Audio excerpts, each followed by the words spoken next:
All right, good evening. Let's call this meeting to order at 5:30. If you would, please join me in standing for the pledge of the flag.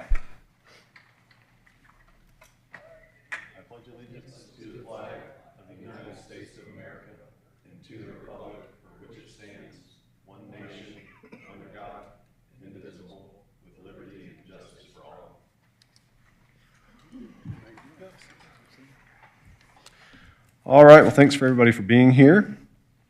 Did everybody have a chance to look over the minutes from the meeting in January? Is there any questions or concerns on those minutes? All right, can I get a motion to approve? Make a motion to approve. All right. Do we have a second? We have a second? All in favor? All right. Minutes are approved, so back to my agenda. Are there any items from board members tonight? Nope, no items. Okay. Are there any items from staff outside of our public hearing? Nope. All right. So tonight, we have a public hearing. Is item V-24-04, Foley 1340 Squirrel Run setback variance. It is consideration of a variance from Unified Development Code subsection 2.2.5D to reduce a side setback from 8 feet to 6 feet. The property is located at 1340 Squirrel Run and is legally described as being located in land lot 1246, 2nd District, 2nd Section, Fulton County, Georgia. Mr. Woodman. Commissioner Gordy, I do need to read the public hearing procedures. Oh, I'm sorry. No, that's okay, thank you. An individual requesting to be heard on a matter related to the purpose of the hearing must be recognized by the chairperson before addressing the board. Upon rising to speak, the speaker must identify himself and furnish a home address before proceeding with any comments or remarks. All comments and presentations will be addressed to the board and not to the audience. The board will allow the proponents of 10 minutes to speak in support of the application. Opponents will be allowed 10 minutes to speak in opposition. Comments are accepted first from the applicant, followed by persons speaking in favor, and then those in opposition. Upon conclusion of any opposing comments or presentations, the chairperson will allow the applicant to offer rebuttal if at any time is remaining in the original allotted 10 minutes. Thank you. Thank you, Chairman and board members. The item before you this evening is a request for an exception to reduce the side building setback from 8 feet to 6 feet to accommodate a detached garage. I have the location map on the overhead. This property is located at 1340 Squirrel Run. This is in the Jennifer Oaks subdivision. Property is about 0.3 acres. It's zoned R15. It's developed with a 2-story, about 3,100 square foot single-family detached home. The Unified Development Code requires a 10-foot side setback in the R15 zoning district. However, Jennifer Oaks subdivision was allowed an 8-foot side setback for all lots within that subdivision. This is the applicant's site plan. So this is the existing home here. The front of the home is here, Squirrel Run. Driveway coming into, there's a 2-car side-loaded garage on the home currently. And the applicant is proposing a single 1-story detached garage at the end of the existing driveway in this location here. The detached garage would be approximately 4 foot from the wall on the side of the home here. And then it would be 6 foot off of this property line on the west side of the property. Of course, I reached out to the applicant and asked why they did not propose the garage attached to the home. That would mean that the side setback variance was not necessary. And the reason for that is the layout of this home does not allow for a kitchen or mudroom on the side of the home because of that side-loaded garage.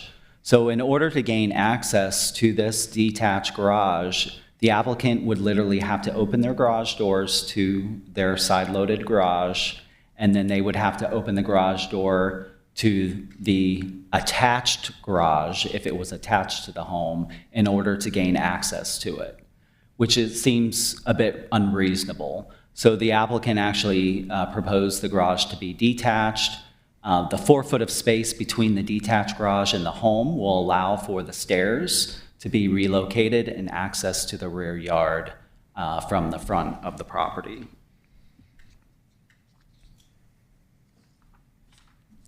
As I mentioned, this is a request for an exception, not a variance, and you probably, you may be a little bit curious about the difference between the variance and exception. I may have explained that previously. I'll get back to these other documents here in a second, but I wanted to kind of explain the difference between the variance and an exception.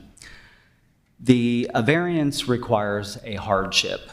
So when you see a variance before you, typically in the staff report, and apologize for my writing and highlighting on this page, but when you see a variance request, you see 3 criteria that we use to assess that variance. With an exception, we have those same 3 criteria, which are all seeking a hardship. And with an exception, you can have a hardship, or you can just prove that the request would not be substantially detrimental to the public good.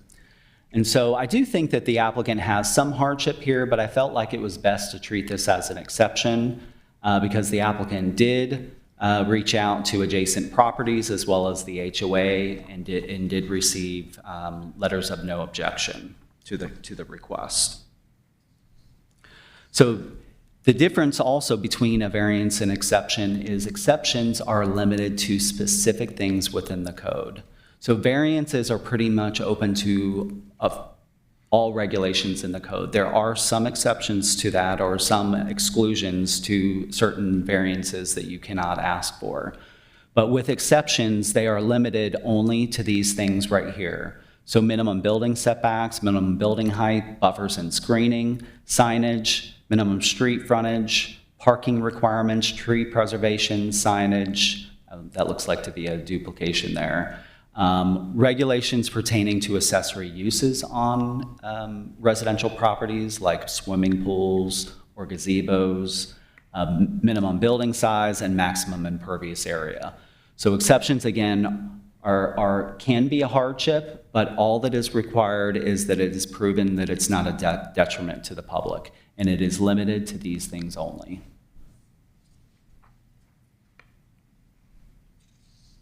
So we did look at those 4 criteria for an exception. We found that the application of the ordinance would require that the 1-car garage be attached to the residence, and as I stated, the floor plan of the existing home does not allow for that condition.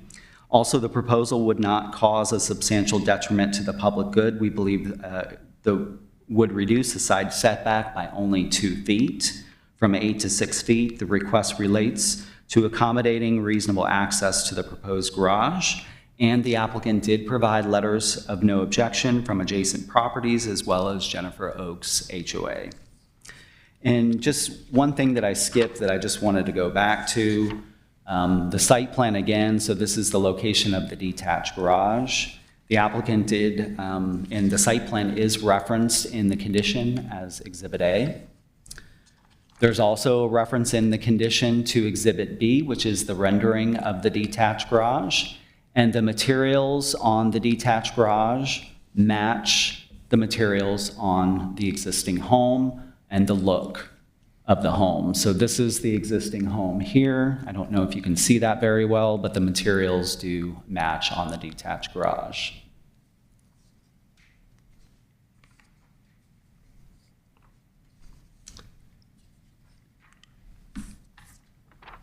And with that, staff is recommending approval of the applicant's requests subject to 2 conditions. Condition 1, detached garage shall be permitted with a 6-foot side setback as depicted on site plan labeled Exhibit A, site plan. Condition 2, detached garage shall be substantially similar to the renderings labeled Exhibit B, rendering, as approved by staff. And that concludes the report. If you have any questions, I'm happy to answer those. Would you mind putting back up the, like the zoomed in overhead of the property? The aerial or the site plan? Yeah, the aerial. So this is the home right here. The garage would be approximately in this location. Okay. Any questions? Is it flush with the house, or does it sit back a little bit? So the house ends approximately in this location here. And so the detached garage will begin at the end of this existing driveway and come back into the backyard, kind of like that. Okay, So it's not going to be, again, there's going to be space between the detached garage and the existing home here. But the detached garage will begin about this location here, at the end of the existing driveway. I actually meant flush on the back, but I see what you're saying now. I meant from the back of the home. I can't tell where the back of the home is there. It's approximately in this location here. It looks like they bump out in this location for a deck, Okay, but the end of the home appears to be approximately at this location here, which is a little bit further back from the end of the the driveway. back of the home, okay. The one question I have there is it relates to the grade that they have. Is that all backfilled, just not a basement underneath it? So we're only approving just a garage. There's no living space or plumbing, anything of that nature is going to be in there. Yeah, so there's some topography there at the end of their driveway, going back to their backyard. They are showing that built up at this location. The applicant is here. I've not asked that question, I have to be honest. The information that was provided to us is that this would just be a one-car garage, but that would be a good question to at least get on the record. It's my understanding that there wouldn't be anything underneath it. Michael, I have two questions. Yes. One is the door, the exit to the detached garage. Is that, is there any structure that's connecting those two, or is it just completely detached? The applicant has not indicated that there would be any kind of breezeway or anything, but again, this is not going to physically, it's not able to physically attach to the home because on that side of the home, on this side of the home, there is no access, like a door or anything. This is where the side-loaded garage is in this location here. The applicant should be able to tell us exactly what's in this location of the home. I don't know if that's a bedroom or whatever, but there is no access from the home in this location. The second question I have is there's a separate application for replacing a railroad tie wall, retaining wall, not before us here today, but as I understand that was a source of consideration for the neighbor responding next door to him with regard to her landscaping. And I can't remember her name, but the thing that I was curious about is, does this application that's before us have anything or impact with regard to the retaining wall or to the next door property disturbance? No, so nothing, by approving this setback variance, it does not necessarily impact that wall. Anything to do with the wall, there are some issues, if you can see on this plan, this is a site plan, but it is also a survey. That wall actually looks like it was partially built on this property, but mostly built on the neighbor's property. So that will be up to the applicant to work out any of those details about replacement of that wall. I think they're looking to really shore up that wall and do something much better than the railroad ties that are there today. But this request does not impact that wall. Should you have any other questions, the applicant is here and should be able to address any questions about that wall. Thank you. Anything else? Thank you. All right, thank you. Would the applicant like to come forward? Good evening. Please state your name and your address for us. John Foley, 1340 Squirrel Run, Alpharetta, Georgia, 30004. Thank you. Welcome. I'd like to start off by thanking you for entertaining this request, and definitely thank Michael Woodman for being very thorough in his preparation of his report. He's been a huge assistance. Started this back in 2023, the fall of 2023, obtaining surveys and such, and doing a number of bits of research on this. And as such, Michael walked me through the entire process. So one of the questions I'll answer you right away is, there is no basement to that garage. That is all going to be poured concrete wall, backfilled, tamped down, and probably have a monolithic slab poured on that, and then build up from there. The side, there is on the house itself, which is the west wall of the residence, there's a very small laundry room there, but there is no room along that entire side because it's kitchen and laundry room, and there's no place to put an entrance on the side of that house. Was never built with one. Some of the houses in the neighborhood were built with that type of entry on that side, but on our house it was not. Related to the wall on the west side, 6 feet from where we're asking for the build line to occur, we are proposing, and I've already obtained approval through our local HOA, that to have a Allen block wall constructed there. Due to the height of the wall, that will require a professional engineer, licensed structural engineer, to sign off on that. At the current time, I have a contractor that I have requested a proposal for to include building that wall as well as doing the work on the garage. So as of today, I have not received that back, but as part of that and as part of the submittal that would go to the city of Alpharetta would be the request, which is required, I understand, for the city for putting in a structural wall there to provide support. As it currently stands, this house was built in 1996, so we are close to 30 years old, and the dead men have fallen on that wall. So needless to say, it's one of those items that I know has to get addressed. Any questions? Any questions from the board? Excuse me, the only question I have, so the basement you addressed, the top floor doesn't look like it's enough height. Is it going to be just storage above, or is it all open? I'm purposely understanding the requirements of the city, that if a stair was provided in that garage, an actual fixed stair, it could be assumed to be habitable. And that is not the intent. The intent would be to put in a pull-down attic stair that would just be used to access and put small storage in that place. No habitat. There's no plumbing being proposed for this project. The only thing would be is providing a separate small electrical panel to power anything that would be needed out there, such as tools or a fan or such. Okay, thank you. I had a question. I'm just curious, your access, your ingress, egress from the building there, you have one door from the garage. Where do you access the house? Where do I access the house? Yeah, there's no portico or is. The only way I would say 99% of the time we enter the house by raising the garage overhead door and then going in through the garage that way. The alternative would be to go in through the front door. All right, thank you.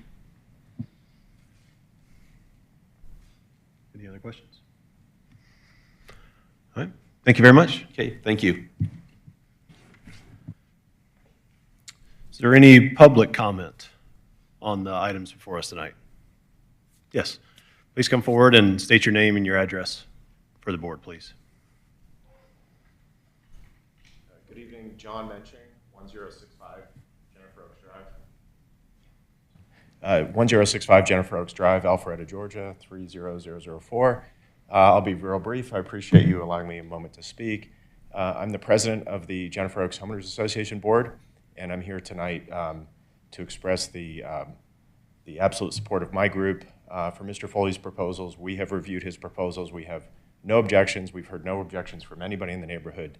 And we are grateful that you're taking the time to address his proposal because we think it adds a lot of value for our homeowners, and that's been the message that I've received. So we're just here to voice our support.